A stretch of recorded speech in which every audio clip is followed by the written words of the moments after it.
I haven't given y'all in a few days updates on what's going on with Texas, and I'm going to be reading the Cash App shortly, so I see y'all. I'm going to get to those. I haven't given y'all an update lately about what's been going on with Texas and deportation and migration into this country outside of what's been happening with the tariffs. So we know that Trump is saying they didn't even do it yet. All he said was, listen, I'm going to put some tariffs on Canada and Mexico and China because y'all out here trying to throw off what we got going on inside of the United States of America. Trying to throw off what we got going on. Now, as of yesterday, when we reported yesterday, the Mexican president said, all right, let me go ahead and get Trump on the phone. I know Biden is in office, but we're going to talk to Trump from now on. Let me get Trump on the phone and help him to understand how we're going to go ahead and stem the flow of migrants that's flowing into the United States of America. We're going to have a further conversation about China, but we're going to have to stem the flow into what we got going on. Okay? So this is the latest update, including a new border wall that is being constructed in Texas. In addition to that, over almost 1,500 acres are being proposed to use as a deportation facility that is being volunteered by Texas. Check it out. The state of Texas is building a wall and possibly a deportation facility along the border. And KSAT is in Starr County today getting a closer look. Stephania Jimenez was there as the Texas General Land Office Commissioner announced the new plans and said the state is ready to help the incoming Trump administration with deportations if the president wants it. You can hear part of that construction going on right now behind me. Parts of the border wall along Starr County being built. The Trump administration hasn't yet said, though, whether it's going to take the Texas General Land Office up on its offer to use this facility to house undocumented migrants before deporting them. A facility here will be the final stop for processing. That's Texas Land Commissioner Don Buckingham, who also announced the General Land Office will buy more property along the border. The new project that the General Land Office is going to embark in that I have created is the Jocelyn Initiative, in which we will locate appropriate land under my jurisdiction to lease for the construction of violent criminal deportation facilities. The Jocelyn Initiative is in honor of 12-year-old Jocelyn Nungaray, whose body was found in a creek in Houston over the summer. Investigators say she was killed by two undocumented immigrants from Venezuela. The victim's mother, Alexis Nungaray, spoke during today's news conference. My goal is to get justice for Jocelyn, but to make a change for every other child in this state, in this nation, to not have any more families go through what me and my family are going through. I will tell you that this woman probably was one of the people that helped derail Kamala Harris's campaign, because even when Kamala Harris was on Fox News with Bret Baier, he forced her to acknowledge Laken Riley and Jocelyn and all of these people that ultimately got killed by illegal migrants that was over into this country. And so now, essentially, I believe that this woman is, and I mean, you can never really truly get justice for your child, getting killed for something that could have been prevented in the first place. But, I would think that this is a step in the right direction. And the fact that they already are building walls and construction and making sure that they hold Mexico accountable and, eliminating this illegal migration into the country, I absolutely think this is a great thing. Commissioner Buckingham says it will take a month for crews to extend the wall another mile, which is within the ranch's 2-square-mile property. The GLO gave us a tour of the land, which is mostly farmland and comes up to the Rio Grande. Congressman Chip Roy says the GLO's actions prove that Texas will work with the president-elect to carry out his deportation plan. The point is, Texas is going to work with the administration to do what needs to be done. That's the message. We asked Commissioner Don Buckingham what the Texas General Land Office is planning to do with the land in the event that the incoming Trump administration doesn't take them up on their offer. Well, they say that they're going to continue to extend this wall because either way, they want this land to be used as a barrier to keep undocumented immigrants from coming into the country. In Starr County, Stephania Jimenez. What is the opposing side's argument against making sure that we protect our borders? Anybody? because I look to the chat to give me some insight. What is if you're on the liberal side, and because just because you're liberal don't mean that you don't want safe borders. Let me give make sure that I separate y'all, because it's not everybody. It's only a small demographic of people, I would imagine. What is the liberal argument against strong borders? If you are a person that is on the opposing side and you then say, you know what, we believe that our border should be completely open and that we should not vet people that come into this country and they should not be able to come over here legally, what would be the liberal view or the opposing view to making sure that we have strong borders and the people that come over here are supposed to be here, and that we basically eliminate cartels and people that are human trafficking people over here and profiting off of the fact that we do have open borders, and they basically taking advantage of the American system?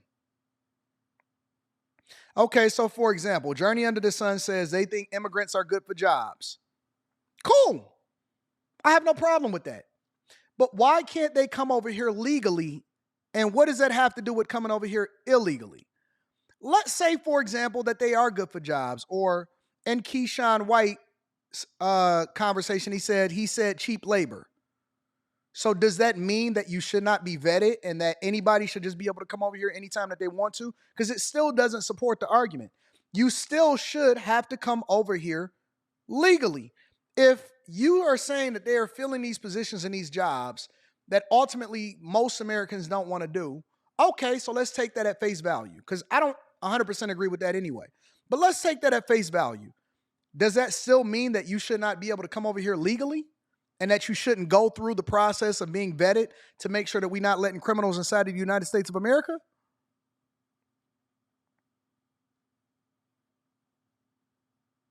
Vetting costs money. Crime costs money. Jailing people costs money. Police officers cost money. Deportation costs money. Arresting people and then holding them in jail facilities and then having to have judges and saying that we need to employ more people and more judges costs money. Listen, you're going to pay way more money on the back end dealing with the repercussions of a problem than to proactively make sure the right people get in here. That is a bad, horrible argument. You cannot even quantify the amount of money that we've spent on the illegal migration into this country over the last 4 years. This is Tom Homan appearing on Fox News, speaking about the media and how they are basically, the liberal media, and how they're basically making things worse when it comes to making sure that we get things in order in the United States of America. Check it out. Well, incoming border czar Tom Homan tells us that he has been the target of death threats since taking on, accepting the new role under President-elect Trump. He joins us now. Tom, couple of things. Not had the chance to congratulate you on your appointment, your nomination. So my heartfelt congratulations to you. Second of all, I'm so sorry to hear that you and your family are going through this. What's your preliminary response to hearing that it's not unique to you? Other senior incoming officials are also facing threats today. Well, first of all, I appreciate what Nicole just said, but I'll be honest with you, I have not taken it serious up to this point. Now that I know what's happening the last 24 hours, I will take it a little more serious. But look, I've been dealing with this. When I was the ICE director in the first administration, I had numerous death threats. I had a security detail with me all the time. Even after I retired, the death threats continued. And even after I retired as the ICE director, I had U.S. Marshals protection for a long time to protect me and my family. And what doesn't help is all the negative press around the president and people he's putting in his cabinet. Me, I'm not in the cabinet, but I've read numerous hit pieces on me. I'm a racist, and I'm the father of family separation, all this other stuff. So the hate media doesn't help at all, because there are some nuts out there that'll take advantage. So that doesn't help. And I thought we're beyond that after the election's over, that we're going to get beyond that. But I will now start taking a little more serious after I just heard what's happened the last 24 hours. Up to that point, I was the attitude that if I'm not home, my family's not home. And they're not home right now, but when I return home, I'm going to bring them home. But I was up the attitude lately that if you want some, come get some. Because, I've been through this many, many times. And but again, what I've learned today, I'll start taking a little more serious. If you want some, come get some. If you want some, come get some. Wasn't that a Sierra song or something like that? A Sierra hook? If you want some, come get some. If you want some, come get some. You need people like this. You have to have people like this. Why do you have to have people like this? Because most of these type of people, they go uncelebrated. They go uncelebrated. Like, you don't know what they dealing with, and they still human, and they got to go home, but they still got to do their job to protect the American people. So often at times they get the bad end of the stick from people that they're basically protecting. They're protecting you and your daughter and your kids against illegal migration and people coming into this country that's not supposed to be here, and then you hate them for it. You hate them for it. And so now his family got to be upended. He got to protect himself. And he came out of retirement because he just truly wanted the best for America. And he's basically saying that the liberal media is feeding into this narrative that makes things much more dangerous for him and his family. That there's a role you can play once you're in position and come January 20th. Do you think there's a role that you can play with your leadership and seniority in the second term of President Trump's administration that can help to sort of bring an end to these kinds of threats that we've been seeing now, as you mentioned, against Republican officials and Democratic officials? Well, I think the first role is not to be intimidated. I'm not going to be intimidated by these people. Mm-hmm. They're not going to silence me. Look, I'm going to do this job. I'm going to do this job because it's an issue of national security. So you're not going to shut me up. I'm not going away, and I'm going to do this job, and I'm going to continue talking to the American people why it needs to be done. I think under the Trump administration, I think we're going to be very transparent because the big issue, right, securing the border and doing this deportation operation. We're going to be very transparent. We're going to tell the American people exactly what we're doing, how we're doing it. So we're going to control the narrative, and we're going to educate the American people why this is necessary. You can't, on the heels of a historic illegal immigration crisis where 9 out of 10 of these people enter the country illegally will end up with an order removal because they simply don't qualify for asylum. There has to be a big deportation operation. That's the laws of this country. And if we go through this whole process and 9 out of 10 get an order removal from a judge and we don't remove them, you're never going to fix the border because we'll send a whole message to the whole world. You can enter the states illegally, it's a crime. You can even go to court and not go to court and get an order removal from a federal judge and you don't leave, and we're not going to make you leave. You're never going to solve the crisis on the border, and it's just not about illegal immigration. When you overwhelm the Border Patrol like they've been overwhelmed for the last 4 years, that's when the fentanyl comes in to kill 250,000 Americans. That's why sex trafficking is up 600%. That's why we have a record number of people on terrorist watch lists crossing the border. That's why you got 31% of women getting sexually assaulted making that journey. Children die in the border almost every night. So it's important that we be very transparent in what President Trump's going to do. We're going to secure the border. We're going to have a deportation operation, and we're going to work really hard to find those 300,000 children. That's what we're going to do, and we're going to tell that story. Do you think it makes a difference, Tom, if, and this is not confirmed, the FBI is not sharing anything publicly right now about the source of these threats, who is making them? So we don't know if they were coming from domestic actors, foreign actors, but I talked with Trey earlier in the show about how Iran is being investigated and prosecuted now for threats against the incoming president's life. Will it make a difference, do you think, to how the U.S. government responds to these threats if they are coming from Americans or foreigners?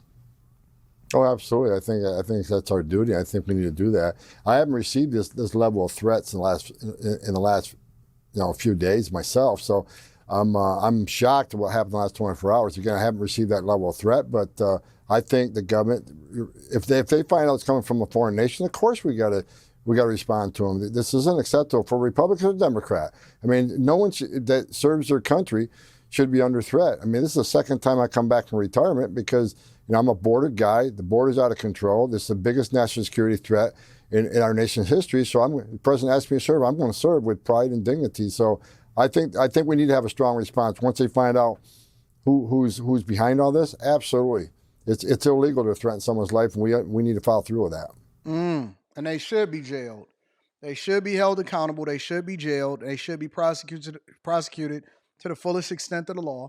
And nobody is above. You can't make threats against the person that's trying to do the best thing for you. You shouldn't be making threats to people in the first place. But you can make threats against these type of people